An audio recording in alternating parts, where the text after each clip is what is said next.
Google বা Google ক্রমসে ঢুকবেন। ঢোকার পর এই যে সার্চ বার আছে, ওইখানে আপনারা সার্চ করবেন রিমুভ বিজি। টাচ করার সাথে সাথে আপনারা দেখতে পাচ্ছেন এরকম একটা ইন্টারফেস শো করতেছে।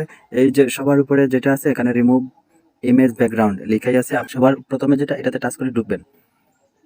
সো বন্ধুরা, আপনারা দেখতে পাচ্ছেন এরকম একটা ইন্টারফেস শো করবে। এখানে আপলোড ইমেজ দেখাচ্ছে। আমরা এখানে আপনার যে ইমেজটি বা যে পিকচারটি আপনারা কাজ করতে চান, আপনারা ব্যাকগ্রাউন্ড রিমুভ করতে চান, ওই পিকটি এখানে আপলোড করতে হবে। আমরা আপলোডে টাচ করলাম। টাচ করার পর এখানে ক্যামেরা দেখাবে। আপনারা যদি পিকচার তুলে রিমুভ করতে চান তাহলে ক্যামেরা টাচ করবেন, আর যদি আপনাদের গ্যালারিতে থাকে তাহলে ব্রাউজারে টাচ করবেন। আমি ব্রাউজারে টাচ করে ঢুকবো। এখান থেকে আমি যে পিকটির ব্যাকগ্রাউন্ড রিমুভ করতে চাই সেই পিকটি এখান থেকে নেব। সো বন্ধুরা, আমি আমার পিকটি নিয়ে নিলাম। এখানে এই পিকটি শুরু করেছে, এই দেখুন সাথেই মাত্র 2-1 সেকেন্ডের মধ্যেই আমার পিকচারের ব্যাকগ্রাউন্ডটি রিমুভ হয়ে গেছে। সেখান থেকে আপনি শুধুই ব্যাকগ্রাউন্ড রিমুভ করে ডাউনলোড করতে পারবেন।